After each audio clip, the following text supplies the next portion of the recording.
here, you'll think something like, Frost definitely has everything figured out, and that couldn't be further away from the truth. The thing is that I'm still undecided. I don't know if I'll be Alliance or Horde, I don't know if I'll pick 2 gathering skills or take engineering while leveling, but at least in terms of classes I narrowed it down to 3 or 4 options, but we'll get into this later. In order to make it easier to figure out this stuff, we're going to see how the community responded to 17 important questions regarding Classic WoW. A couple of months ago I filled a survey from the Classic WoW subreddit and totally forgot about it. Recently this came back to the front page, and to my amazement, over 11,000 people filled the survey, providing us with precious information that could help us make these tough calls. Now, if you haven't filled the survey yet, and you don't want to be influenced by the answers, pause the video, find the link in the description, or go to the top page of the Classic subreddit. The survey has 17 questions, takes less than 3 minutes to complete. Come back and we'll jump right into it. The first question: what region you will be playing on? Out of 11,000 people, 4,700 from EU, 5,700 from NA, 600 Oceanic and 50 from Asia.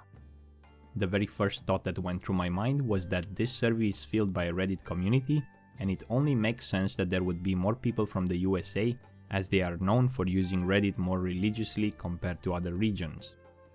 I decided to do some more digging, looking at some old Nostarius census, and found out that the numbers are similar, at least for the NA and EU responses. Also, I looked up a Black Desert Online census that was made 1 year ago, and the percentages between NA and EU look similar as the ones in this survey. Now, Oceanic comes with 6%, but I believe this proves that the demand is still there. In terms of Asia, there's not that many players in the Classic Reddit, as we got only 50 responses out of 11.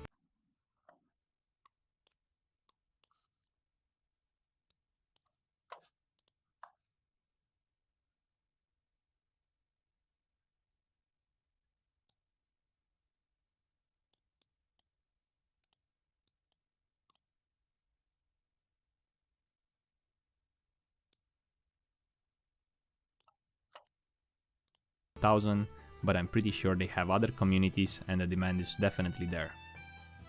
What type of server you will be playing on? 70% went PvP, 20% PvE, 2.5% roleplay, and to my amazement, 7.5%, 825 people, want to experience roleplay PvP. Something that I never tried, but apparently people are interested in this. I'm getting old, maybe it's time to try new things until it's too late. The numbers seem to be similar to the ex-Nostarius PvP server and Darrowshire PvE server. If I remember correctly, the PvP server had 10,000 online, while Darrowshire had around 3,000. My response on this was obviously PvP. What faction will your character belong to? This is the most beautiful response so far. The ratio between Horde and Alliance is almost 50-50, which proves once again that the original team behind Vanilla WoW knew exactly what they were doing, creating 2 different factions with own cities, unique classes and different looks. Yet again, the desire to play either of them is equal. Although, as far as I remember back in the days, there were servers where population was 70-30 or maybe even worse. But according to these surveys, it looks like the reason some servers had population balance issues was due to poor management or the lack of a system to control balance in terms of population.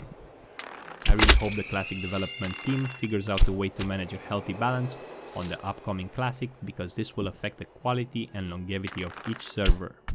I don't remember what my response was here though. What gender will your character be? 73% male, 27% female. To me this sounds totally wrong. I feel that in Classic the numbers will be totally different. I guess people don't like to acknowledge the fact that they want to play a female character. In modern MMOs the stats are the other way around. BDO, for example, has a 63% female and a 37% male ratio, but I guess that's a different story. I don't remember my answer here because the gender I'm choosing is related to the race. So if I'm playing Undead, I go male. If I play Human, I play female. If I play Tauren, I go male. If I play Night Elf, I play female, and so on. And the reason I'm making these choices is because I'm going to play my characters for a long time, and I really like the animations on my previous choice. What race will your character be? For races, human is king for alliance and undead for the horde, together making 40% of the players, and this seems to be accurate based on old vanilla statistics and some nostalgic information. Second most played race is Orc for horde and Night Elf for alliance, together they have 26% of players. Third place goes to Dwarf for alliance and Tauren for horde, together they have 18% of the players. And last but not least, Trolls for horde and Gnomes for the alliance, for a combined effort of 14.5% of the players. It's funny how the numbers between the opposing factions on the 4th places are so similar. Well, maybe less on the Trolls, where their numbers are down to 6.5%, making it one of the least played classes. Hashtag save the Trolls, hashtag make Darkspear great again. What class will your character be? Finally, we got to the important question. In terms of classes, Warriors seem to have the lead with 18% of the total votes, followed by a close battle between Mages, Warlocks, Priests, Rogues and Hunters. The least played classes seems to be Druid, Paladin and Shaman. Right here we have an interesting chart, but keep in mind this will not be accurate in the long run, as this chart represents what people think they want to play, not what we'll see at level 60. Most people that chose Druid or a Warrior might not make it to level 60. Warlocks will be underrepresented on the Alliance side due to Wheel of Forsaken making them weaker in PvP. Shamans and Paladins are only available to one faction, and so on.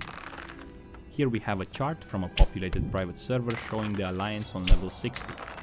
A more accurate representation for level 60 would be maybe Warrior, Mage and Rogue on the top of the charts with close numbers, followed by Hunters, Shamans or Paladins and Priests with relatively close numbers, and at the end of the spectrum, Warlocks, Druids, where Druid is one of the least played classes and the Warlock rule will only apply to Alliance. Nevertheless, I think we got a good glimpse of what people think they want to play. Let's just hope they stick to the answer. What will the primary role of your character be? Here we have 13% tanks, 26% healers, and the rest DPS. I don't know exactly how I feel about this. On paper it looks good, but it seems to me that even with this amount of tanks, you can still never find any. In my opinion, the solution would be 5% of the DPS to make a sacrifice and move to the tanking bracket. A sacrifice to the greater good of Classic WoW. If you're one of these heroes, please let me know in the comments down below. What primary profession will you be using while leveling from 1 to 60? This is exactly why I said in the beginning of the video that this survey has precious information. You can make a choice based on what people are choosing, or choose contrary to the popular choice. Like I said in my profession overview series, the gathering skills will be the most picked while leveling, followed by tailoring, mostly for bags and making gear while leveling, such as Robe of Power, and so on. Alchemy to create potions and miniature buffs, thus helping you to level smoother. And the remaining skills are not desired due to the high cost of keeping the profession on par with your level. What amazes me is that very little people choose engineering while leveling, especially if you're playing on a PvP server. But I think I'm trying too hard to understand the reasoning behind it. Maybe they're just making the right call. What primary profession will you be using at level 60? It seems that most people who choose dual gathering professions are dropping one of them and picking the crafting skill associated with the gathering skill they still have. We see large numbers increase in alchemy and high drops in skinning, while herbalism and mining manage to keep their high numbers. Apparently lots of players choose either mining plus skinning or herbalism plus skinning, drop skinning at 60 and use the gathered raw materials to level engineering, alchemy and blacksmith. A couple of people will swap to enchanting at level 60. I don't judge them, this skill is crazy to level. The numbers of tailors seem to remain the same, and for some weird reason the number of leather workers is lower than on the leveling graph. I guess some people pick this skill to make some armor kits and leather plus mail gear to help them on their leveling journey. Apparently, like we said in our profession overview series, letterworking remains one of the least picked skills. What is your age? 1% under 18 years. 18 to 24 years takes 28% of the pie chart, The majority, 61%, are with the age between 25 and 34. This is the category I find myself in as I'm pushing 32. The rest, about 4%, are 35 and beyond. I knew the results to this question prior to answering it because this YouTube channel shares very similar demographics. Apparently, this is the target audience for Vanilla WoW. These are the people that will commit to the game, Vanilla and Burning Crusade veterans, the pillars of classic WoW. Do you have an active World of Warcraft subscription? 73% answered no. Well, no wonder. My answer was yes here because at the time I filled this survey, I was also testing Battle for Azeroth. What is the earliest World of Warcraft expansion you played? Like I said earlier, almost 90% of the people who filled this survey played either Vanilla or Burning Crusade. Now, we have to keep in mind that the 11,000 people in this census represent the hardcore fan base of Vanilla, and if this would be on a larger scale, numbers might be a bit different. What is the most recent retail World of Warcraft expansion you played? 50% of the people tried BFA. I did as well. It looked good on trailers, changes, announcement, but in the end I couldn't make more than 2 levels. It felt like I was trapped in the game, having only one path to go. The game didn't really need me to be there, as he was doing the planning, pathing and thinking for me. Left the gameplay with itself. Had you ever played Vanilla WoW private server prior to Classic announcement?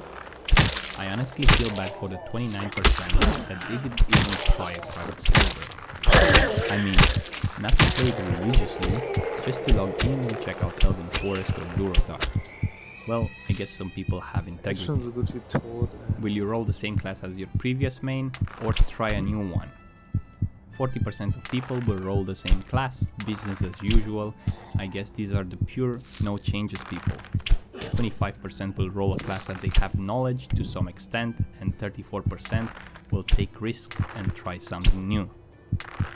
From the launch of Classic, how long do you anticipate it will take you in real world time to reach level 60? This is a good one. The brave 2% will reach 60 in less than a week. Almost 10% are confident that it will take about 1-2 weeks or in this time frame. 20% goes for 2 to 4 weeks, which could be done if you don't have a job. And here we have the realistic people that choose 1 to 2 months, 33% of them. 4 to 6 months has a 9% slice of the pie. I guess these are the people that want to experience everything Classic has to offer, do every quest, every dungeon, and reach 60 with all professions maxed out, including the secondary skills. I envy these people. And finally, the last question, what content are you most excited about? I don't really understand the chart on the last question, but it appears that people are mostly interested in dungeons, raids, followed by questing, world PvP, and battlegrounds. I think they should have added something like community, being in a guild and making connections that sometimes are more genuine than in real life. But yet again, this is one of the best surveys I've filled so far. Thanks for watching and make it to the end. Let me know what your thoughts are about this survey, if you filled it, and how will you use this to your advantage. Until next time, stay frosty.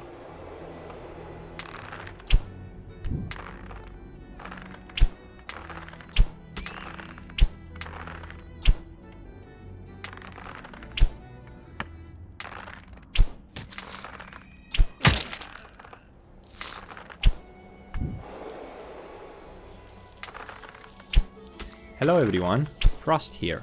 Welcome back to another Classic WoW video. This is the 4th episode from the Profession Overview series. Previously we talked about alchemy, how to make gold early game, and from where to obtain most of the rare money making recipes. Today we're going to cover engineering in its glory, looking at both specializations in order to figure out which one is more suitable for your playstyle. Also, we're going to look at some rare and iconic gadgets and slightly touch on a couple of ways to make gold with this skill. Without further ado, let's explore.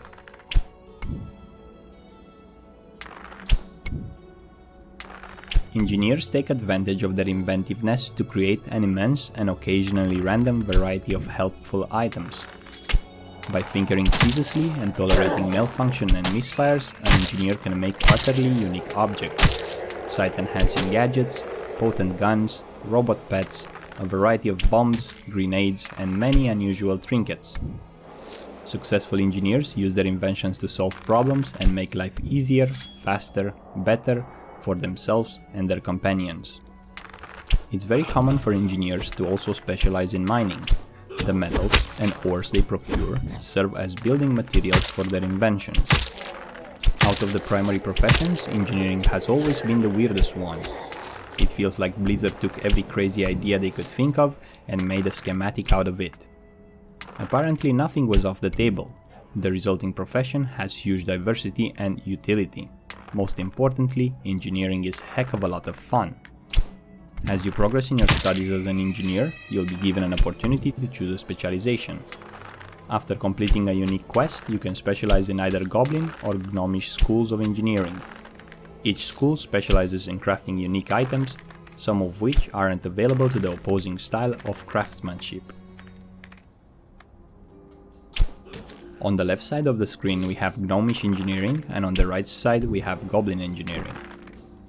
On the top of the screen you can see items that are either bind on pickup or requires Gnomish or Goblin to use. On the bottom we have some of the schematics that are usable by both specializations, but they have to be crafted by one or another. The first important gadget we see on the Gnomish side is the Battle Chicken, a trinket that will summon a mechanical chicken. At the first glance, it does not seem to do any damage unless the chicken goes berserk, and during the enraged state, the damage is noticeable. But this is not why this pet shines. On the 1.5 minute duration that the pet will be up to aid you, the chicken will have a chance to battle squawk, unleashing a buff that increases the melee attack speed by 5% for 5 minutes, not only for you, but for your entire group, making this trinket a must-have in hardcore raiding guilds for the melee groups. A very good trinket to have right here. The second important gadget from Gnomish is the Death Ray, a trinket that will release an insane amount of burst damage upon release, sometimes killing an enemy in one shot. Some people say that the trinket scales with the engineering skill, but apparently the formula behind this gadget is more complicated and it might scale with your level. The RNG included goes beyond the chance to crit and sometimes gives you a chance to do double damage, meaning that the damage could be anywhere from 1000 to maybe 8000 on a lucky double damage crit, which obviously will occur very rare. Nevertheless, this is something you might want to have. On the Goblin side you have the Bomb Dispenser, a trinket that is pretty underrated. Essentially this is an unlimited source of bombs. Instead of having to constantly gather materials and make bombs over and over again, costing you a great deal of fortune and raw materials, this device can create a new bomb every 30 minutes free of charge.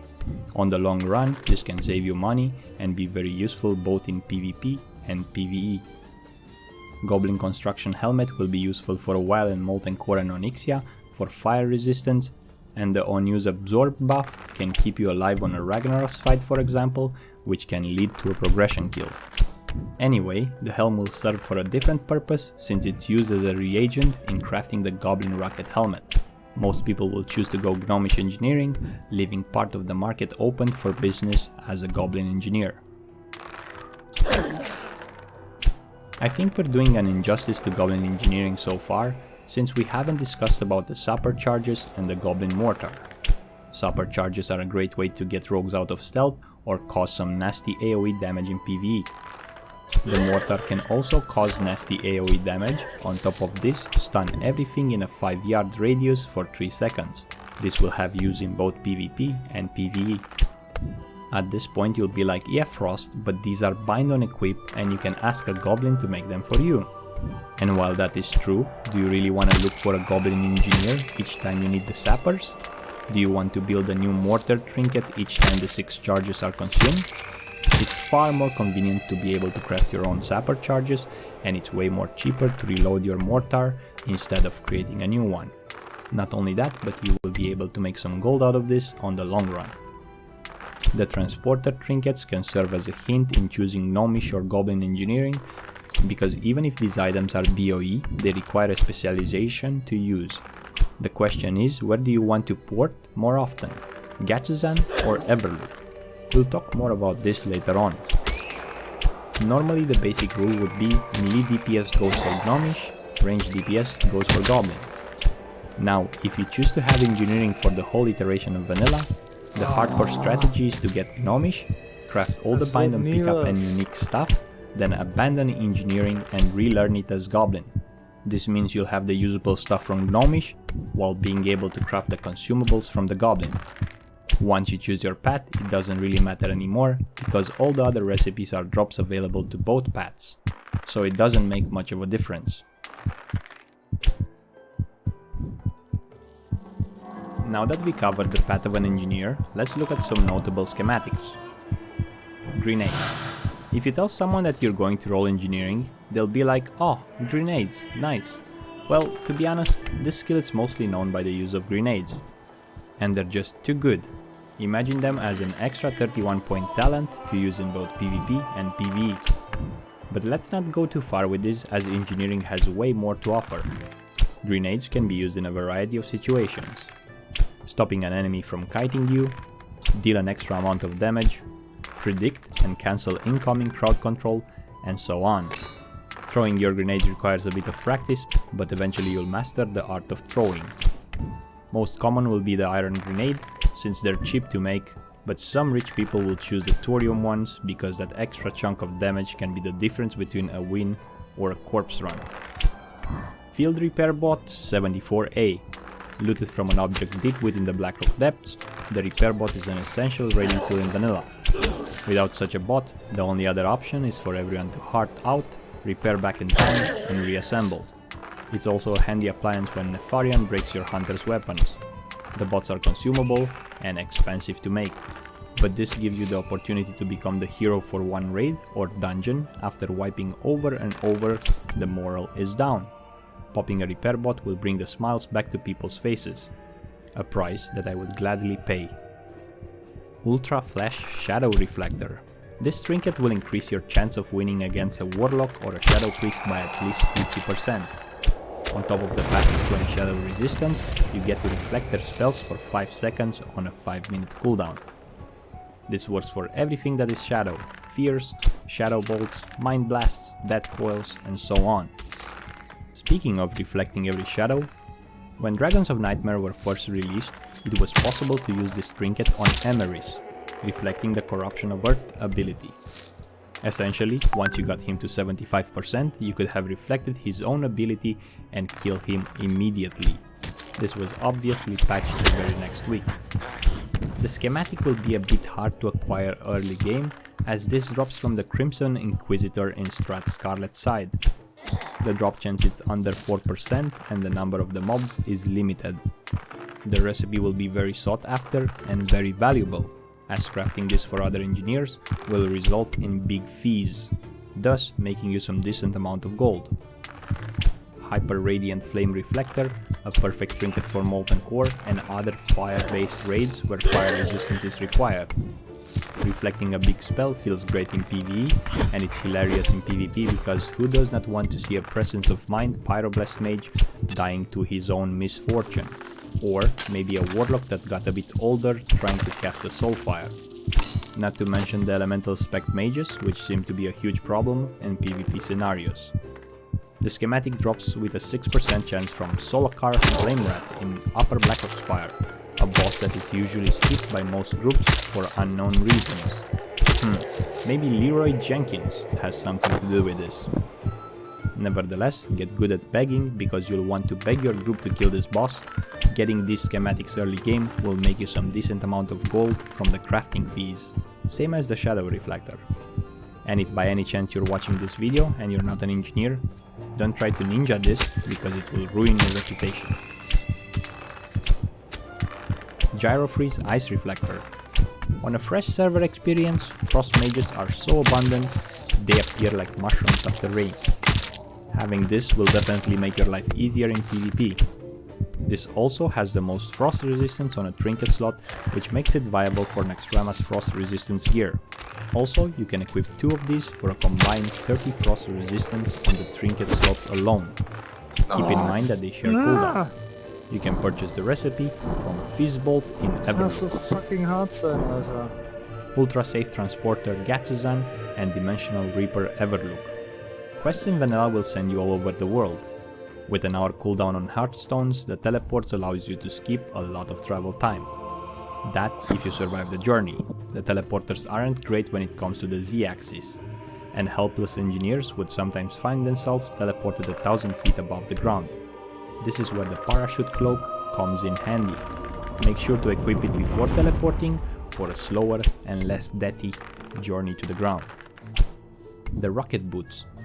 These come in both gnomish and goblin varieties, with different malfunctions. The gnomish kind will send you running around randomly as if feared. The goblin version would explode exactly as advertised and destroy the boots in the process. Fortunately, you could salvage some scorched boots for parts. It's not a total loss. Great to have in lots of PvP scenarios, trying to cap the Warsong Gulch flag, chasing down a wounded enemy, or trying to get away from an enraged player, and so on. Force Reactive Disc. One of the first raid drop schematics implemented. The disc is a great tanking shield despite its bad habit of zapping away crowd control debuffs. Paladins and maybe shamans would love to get their hands on it. Also has one of the best shield models in game, complete with animated gears. Getting this recipe will result in crafting fees. Goblin Rocket Helmet. One of the greatest gadgets from engineering. Craft this as soon as possible, and if you can afford a Libran enchant, just do it. Basically, the helm will charge on the selected opponent, making him useless for 30 seconds. The charge is very nice, as this can climb up hills that you wouldn't normally be able to climb, such as the cliffs in Warsong Gulch graveyards. This opens possibilities for 1v2 scenarios, or even 1v3 if you're a rogue, as you could sap one target, immediately use the rocket helm on the second target, and kill the mind-boggled third target. You'll be known as the double sap rogue. Mind control cap. Never mind what I've said about the rocket helmet. This is the best 1v2 gadget. When using on the selected player, he will become your pet for 20 seconds. A controllable pet with all 6 behavior buttons. Then, the artificial intelligence kicks in, which tends to use the big cooldown abilities first. Great fun can be acquired with this, and this can be used in both PvP and PvE. The difference is that in PvE, you can actually use mob abilities such as the fire resistance buff from the orcs in Blackrock Spire, or the Crimson Battle Mages in Strat Scarlet. Gnomish Shrink Ray. Yet another ray from the Gnomish collection. This one is BOE, so if you're a goblin, just get a Gnomish to make it for you. On use, the trinket either shrinks or enlarges, removes or adds 250 AP. Sometimes it enlarges or shrinks you and the entire party as well. Usually it will mostly work in your benefit, shrinking the enemy and enlarging you. There are reports for this working on raid bosses, but frankly I don't really remember this. Let me know in the comments if you remember something like this. Arcane Bomb. One of the most expensive engineering consumables out there. Drains mana, deals damage, and silences for 5 seconds. Now, as expensive as these might be, having one of them with you could mean a lot. Let's say for example, you're with the guild on the ZG Island, getting war buffed and ready for raiding, while silently getting jumped by another guild who's trying to punish you. Throwing an arcane bomb will save your guild from losing the world buffs and will make you the hero for one evening, as this will silence all mages and some killers that are in the radius. Just pray that the attacking guild does not have one as well. Biznix 247 x 128 Accura Scope. God bless the dev who named this scope. This item used to affect melee swings and was one of the most sought after enhancements by rogues and warriors. It was nerfed to only ranged attacks and made to be a balanced part of the game. Not only that, but this was taken out of the loot table for a long while until they fixed it for ranged attacks only. So, many engineers that had the pattern before they removed it got to charge the price of their desire, as many servers had only a handful of people with it, thus making engineering the best moneymaker profession for few lucky ones. Not sure how this will work in Classic, but if proven the scope works for melee, get it ASAP. World Enlarger. This item was nerfed after a bunch of people from the PvP venture complained because it's stacked with other shrinking effects like Noggenfogger Elixir, making the Warsong Gulch flag nearly invisible to the general player. Gnomes were the size of a large flea. This gadget offers a unique experience. Unfortunately, it's only available to Gnomish engineers, as this requires Gnomish to use it. Goblin Jumper Cables XL. Something really nice to have in raids or dungeons because it provides a 50% chance to revive a dead target and avoid a group corpse run. Make sure to use it on a healer, don't revive the tank like I did. Gnomish Cloaking Device. A trinket that gives a free invisibility potion every 60 minutes. Not only that, but this will get you out of combat as well. Combine this with jumper cables and grow in the eyes of your fellow friends. A couple of honorable mentions. This Combobulator Ray transforms the target into a leopard gnome, reducing its melee and spell damage by 40 and its movement speed by 20% for 12 seconds. A nice way to humiliate your opponent.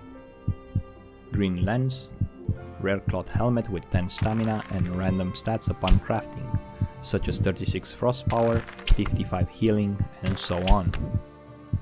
Net-O-Matic Projector, netting an enemy in place, unfortunately the backfire is too deadly.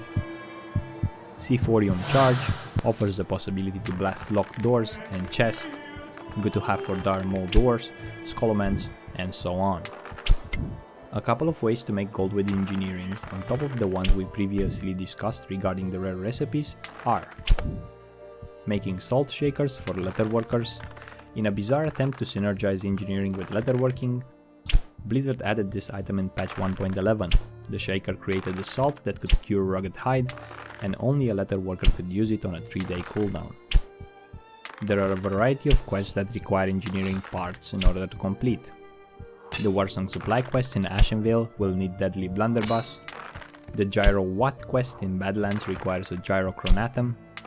The Chasing A-Me-01 quest in Ngoro requires a Mithril Casing. Look to the Stars in Duskwood requires Bronze Tube. There will always be demand for these on the auction house, and making them will allow you to make some form of income.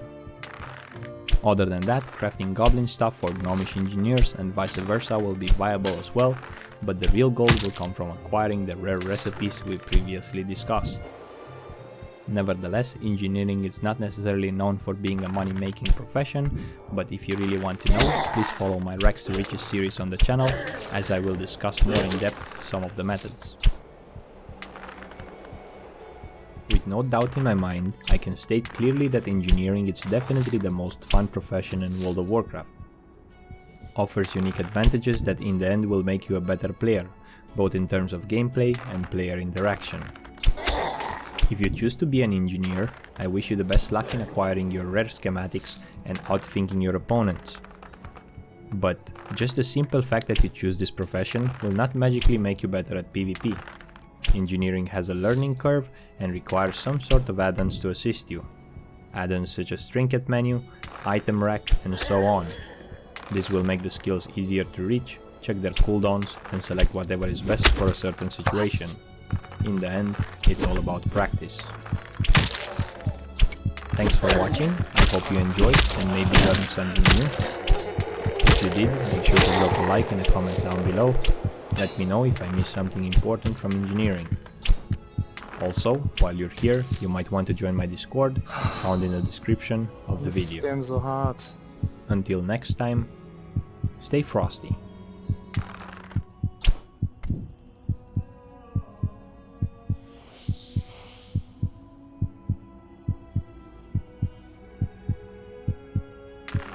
Hello everyone, Frost here.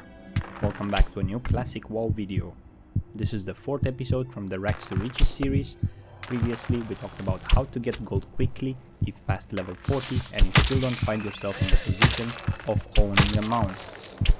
The video received very good feedback and I thought you guys really enjoyed this type of format where we cover grinding spots in detail.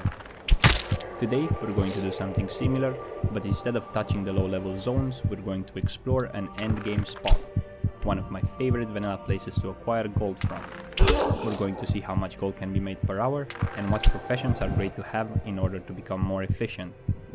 If by any chance this video ends up being too long for your taste, please check the timestamps in the description down below. Without further ado, let's explore.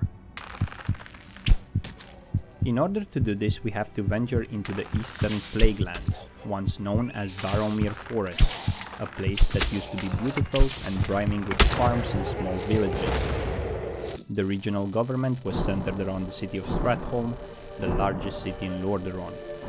Also, nearby were the towns of Darrowshire, Corin's Crossing, and Tyr's Hand. The Eastern Plaguelands were hit pretty heavily by the Undead Plague. Everything that roams here now, it's evil, cursed, or something else bad. Restless ghosts prowl the area, many of them refugees from the Battle of Darrowshire.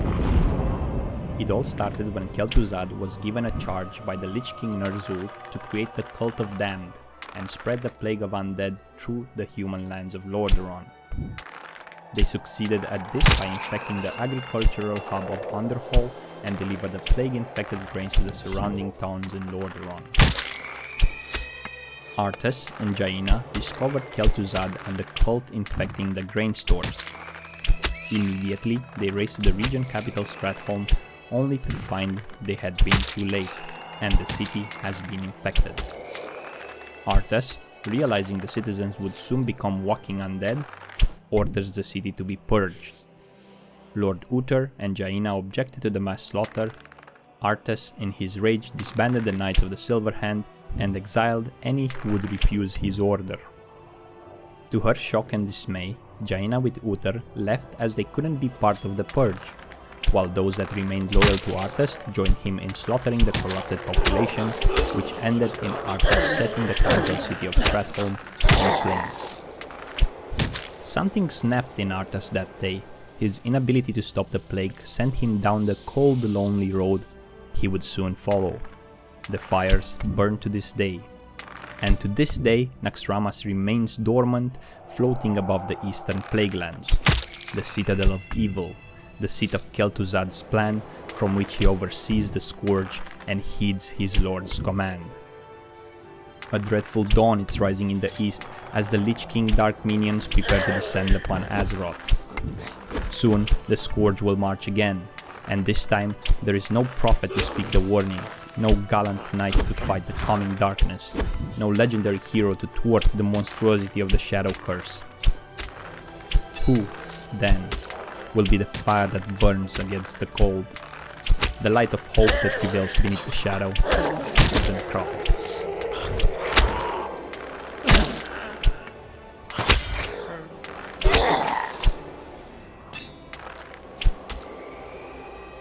Das Game ist zu hart, Alter.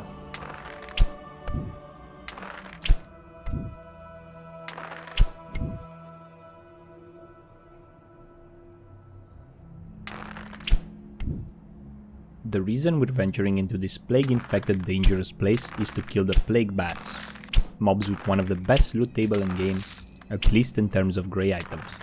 They consistently drop 4 of them. Bat Ear stacks in 10, goes to vendor for 83 silver. Sleek Bat Pelt stacks in 10, goes to vendor for 1 gold, 21 silver. Large Bat Fang stacks in 10, goes to vendor for 1 gold and 59 silver. Evil Bat Eye stacks in 10, goes to vendor for 2 gold and 8 copper. They also drop Wicked Claws, a crafting material, but assuming the market is down, stacks in 5 and goes to vendor for 25 silver. This spot will always be consistent in terms of gold gain, because most of the things you get from the mobs are not tied to the changing nature of the economy. There are 3 types of bats scattered across the Eastern Plaguelands. The Plague Bat with levels between 53 and 55, around 3400 HP, and an average drop rate of 27% for all of the grey items we previously discussed. They can be found in the southern part of Eastern Plaguelands, from the entrance all the way to Corin's Crossing. These tend to be a bit annoying because of the ability Terrifying Screech, an instant cast, causing nearby enemies to flee in fear for the duration of 4 seconds. The Noxious Plague Bat or maybe the obnoxious one with levels between 54 and 56, 3600 HP, and an average drop rate of 29% on the grey items. They can be found north of the Infected Scar, north of Corinth's Crossing, and all the way to Light's Hope Chapel. These are even more annoying than our previous bats because they can cast the slowing poison debuff, which increases the time between your attacks by 25% and slows your movement speed by 65%, all of this for the duration of 25 seconds. The monstrous Plague Bat, with levels between 56 and 58, 3800 HP, and an average drop chance of 31% for the grey items. They can be found in the northern part of Eastern Plaguelands, with higher concentration between Stratholme's back entrance and Northdale. These mobs will be perfect for our grind today, since their ability is Sonic Burst, an instant cast that gives a 10-second silence debuff. As a warrior, we won't be affected by this spell. Now, if you choose to grind here, pick the mobs that are most suitable for your class.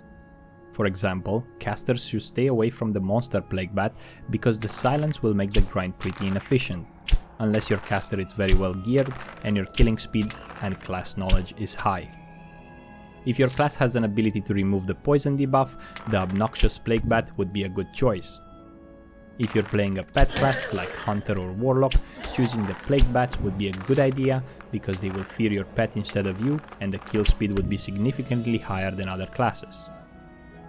The bats have good drop chances on Traveler's Backpacks, Thorium and Mithril lockboxes. Also, they drop lots of greens where some of them can have significant value. For example, I got a level 54 offhand of Frozen Rat with 20 frost power. Early game, this can sell pretty well, not sure exactly at what price, but I'm assuming 100 gold plus. Nevertheless, I will not include this in the final gold per hour, as this is heavy RNG. Speaking of heavy RNG, not only that you get high level green items, but you also have a chance to obtain rare, iconic items such as Orb of Deception, Maiden's Circle, Stone Grip Gauntlets, the Shadowfoot Stabber, and so on.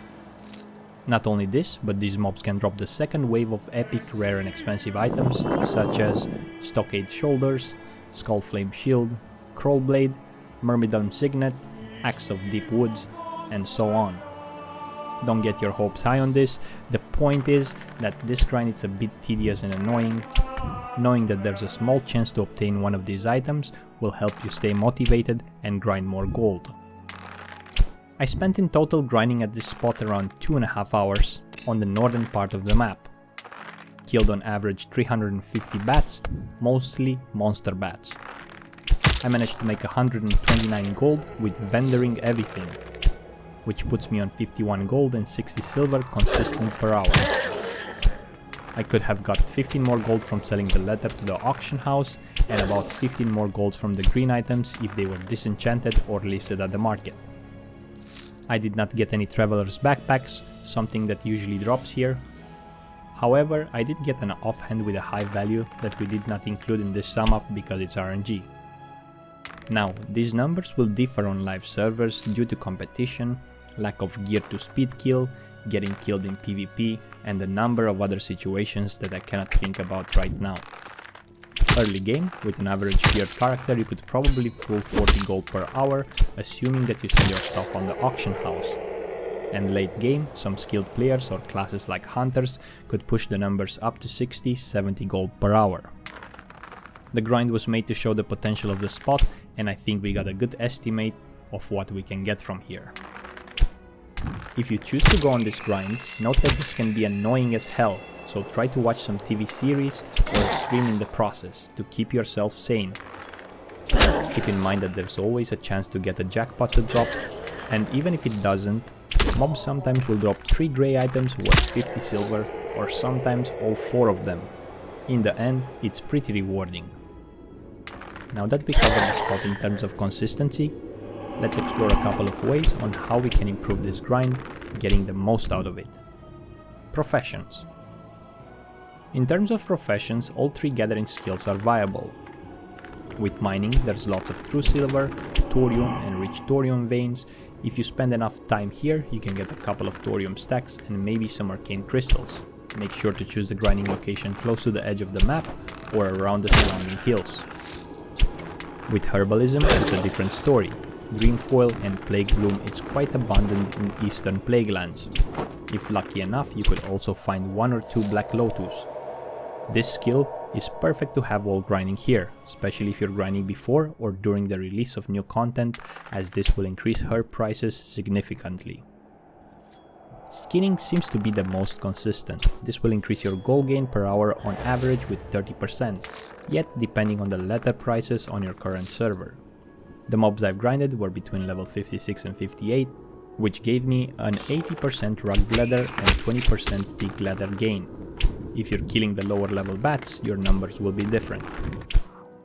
Depending on the price for Essence of Water, you can include in your rotation killing the water elementals. If you grind the Plague Bats just south of Corin Crossing, you can find Lake Mereldar, filled with Plague Ravagers and Blighted Surges, which have a 3% chance to drop an Essence.